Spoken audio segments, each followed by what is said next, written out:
दुनिया में पहले ही कई सारे कॉन्फ्लिक्ट्स ऑलरेडी चल रहे हैं। रशिया और यूक्रेन के बीच जो युद्ध चल रहा है उसको भी 1 साल होने वाला है और Armenia Azerbaijan, India China Taiwan, Iraq Syria, Israel फलस्तीन, कई सारी जगह सिचुएशन काफी क्रिटिकल और नाजुक बनी है। एक युद्ध का नुकसान पहले ही दुनिया के तमाम देश भुगत रहे हैं। रशिया यूक्रेन युद्ध के कारण पूरी दुनिया में फूड क्राइसिस पैदा हो गया है। क्रूड ऑयल और नेचुरल गैस के प्राइसेस आसमान छू रहे हैं। फर्टिलाइजर्स की शॉर्टेज हो रही है। इन सब के कारण दुनिया के तमाम देश इकोनॉमिक स्लोडाउन से बाहर बिल्कुल नहीं आ पा रहे हैं। ऐसे में अगर 2-4 युद्ध और भी शुरू हो गए तो पाकिस्तान और श्रीलंका की तरह कई सारे देश कोलैप्स होने की कगार पर आ जाएंगे। दरअसल भारत के ठीक पड़ोस में एक और बखेड़ा खड़ा हो गया है और 2 देश जो इस बखेड़े में आमने सामने हैं वो हैं इजराइल और ईरान। दोनों ही स्ट्रेटेजिक एस्पेक्ट्स में भारत के लिए बहुत ही ज्यादा इंपॉर्टेंस रखते हैं। इजराइल भारत के साथ डिफेंस कोऑपरेशन की वजह से, जबकि ईरान मिडिल एशिया और रशिया तक हमें रास्ता प्रोवाइड कर रहा है, वहाँ की मार्केट का एक्सेस दिला रहा है। लेकिन भारत के ये दोनों पार्टनर्स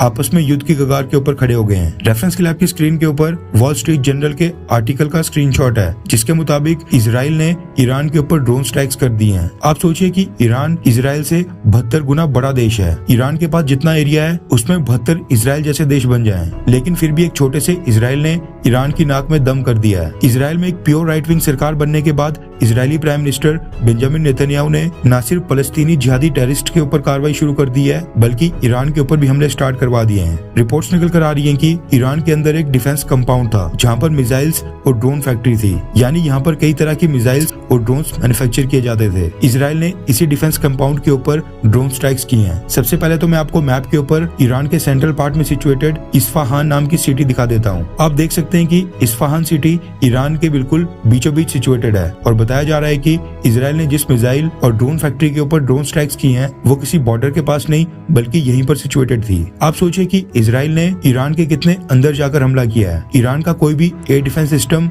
इजराइल के ड्रोन्स को डिटेक्ट बिल्कुल नहीं कर पाया। ये दर्शाता है कि इजराइल के पास ईरान को बिल्कुल डीप तक पेनिट्रेट करने की कैपेबिलिटीज है। अब इस बात की पुष्टि तो नहीं हुई है, लेकिन कुछ आर्टिकल्स में ये भी क्लेम किया गया है कि ये ड्रोन्स अजरबैजान में इजराइल के वहाँ पर एक बेस से फ्लाई करके आए थे। ये न्यूज सामने आने के बाद अजरबैजान ने ईरान में अपनी एम्बेसी के सभी ऑफिशियल्स और उनके रिलेटिव्स को वहाँ से वापस बुला लिया है, जिसके बाद अजरबैजान की इन्वॉल्वमेंट के ऊपर शक और भी ज्यादा बढ़ गया है। यूक्रेन के अंदर भी इस समय इस ड्रोन स्ट्राइक को सेलिब्रेट किया जा रहा है, क्योंकि कई थिंक टैंक्स ने क्लेम किया है कि ईरान रशिया को जो ड्रोन्स और मिसाइल सप्लाई कर रहा है, जिसको फिर रशिया बाद में यूक्रेन के ऊपर हमला करने के लिए यूज कर रहा है, वो मिसाइल्स और ड्रोन्स भी इसी फैक्ट्री में बन रहे थे। इसलिए यूक्रेन के ऑफिशियल्स ने इस न्यूज को सेलिब्रेट किया है। अब इसके पीछे क्या सच में इजरायली है या फिर अमेरिका ने हमला करवाया है, ये तो खैर अभी सामने नहीं आया है, क्योंकि इस वीडियो को रिकॉर्ड करते वक्त इजराइल की खुफिया एजेंसी मोसाद या फिर अमेरिका ने इस हमले की जिम्मेदारी बिल्कुल नहीं ली है। वहीं ईरान का कहना है कि उन्होंने इजराइल के 2 ड्रोन्स को डिटेक्ट कर लिया था, जबकि बस एक ही ड्रोन ने एक्सप्लोजन किया था, जो कि बिल्डिंग की रूफ के ऊपर